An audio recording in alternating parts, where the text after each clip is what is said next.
Ya, posisi tidur bisa mempengaruhi adanya reflux atau gumoh.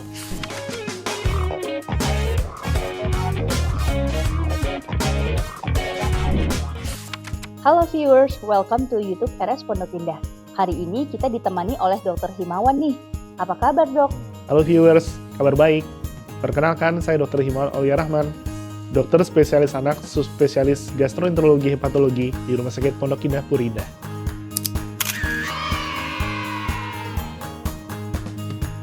Topik hari ini banyak ditanya sama orang tua nih dok, soal GERD pada bayi. Ternyata bayi juga bisa kena GERD ya dok.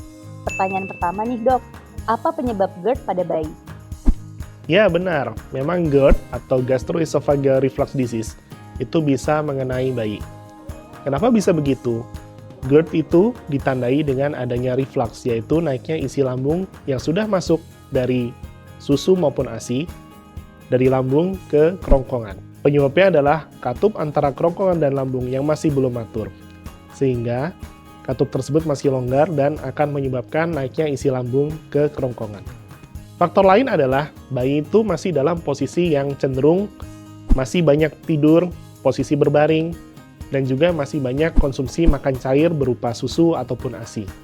Hal itu juga akan meningkatkan risiko terjadinya reflux atau gumoh yang bisa menyebabkan GERD. Selain itu juga, pengosongan lambung atau motiltas lambung pada bayi juga masih belum sempurna. Oleh karena itu, isi makanan atau isi susu yang sudah masuk ke dalam lambung masih lambat untuk dikosongkan ke dalam usus sehingga berisiko untuk naik kembali ke atas. Selain itu juga, kondisi medis tertentu seperti alergi susu sapi juga bisa menyebabkan GERD. Oke dok, pertanyaan kedua nih dok, apakah gumoh merupakan tanda bayi kena GERD? Sebenarnya gumoh itu adalah sesuatu yang normal pada bayi sampai usia beberapa bulan, maksimal sampai usia 1 tahun. Tetapi, gumoh itu harus diwaspadai menjadi salah satu gejala GERD bila ada gejala-gejala tambahan sebagai berikut. Yang pertama, anak cenderung untuk malas menyusu atau menolak untuk menyusu. Yang kedua, anak tersebut sering muntah berulang, atau apabila anak tersebut juga mengalami muntah yang disertai dengan darah. Yang ketiga, anak tersebut cenderung mudah rewel, terutama setelah menyusu. Yang keempat, apabila anak tersebut mengalami susah naik berat badannya. Dan yang terakhir, apabila bayi tersebut mengalami gejala pernafasan berulang seperti batuk ataupun sesak. Jadi tidak semua gumoh itu berarti GERD ya. Viewers harus memeriksakan anaknya atau bayinya ke dokter anak dulu untuk memastikan apakah itu GERD atau bukan. Pertanyaan selanjutnya dok, apakah posisi tidur juga bisa menyebabkan bayi mengalami GERD? Ya, posisi tidur bisa mempengaruhi adanya reflux atau gumoh.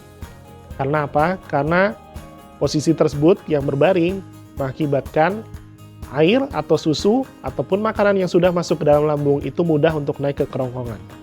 Hal ini terjadi karena kerongkongan yang mestinya ini posisinya berada di atas saat posisi tegak, maka saat tidur dia akan berada di posisi yang setara dengan lambung, sehingga apa yang sudah masuk ke lambung ini akan mudah naik ke kerongkongan. Oleh karena itu, ada beberapa hal yang kita bisa lakukan untuk mencegah terjadinya GERD pada bayi.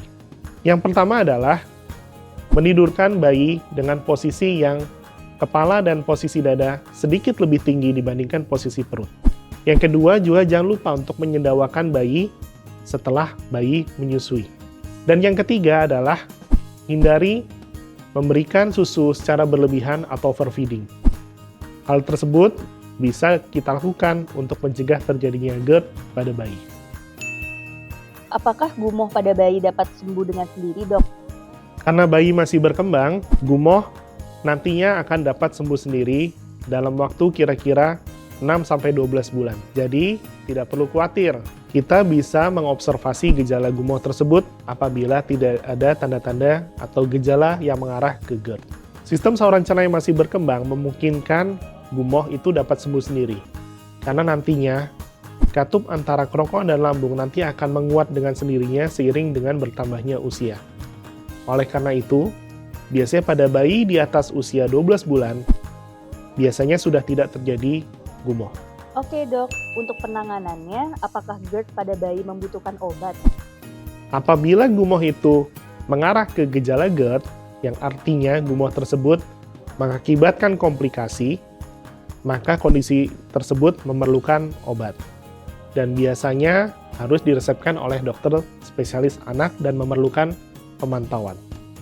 Jika keluhan tetap muncul walaupun sudah diberikan obat, maka mungkin bayi tersebut memerlukan pemeriksaan lanjutan diagnostik seperti misalnya endoskopi atau teropong saluran cerna yang berfungsi untuk melihat kerongkongan dan lambung,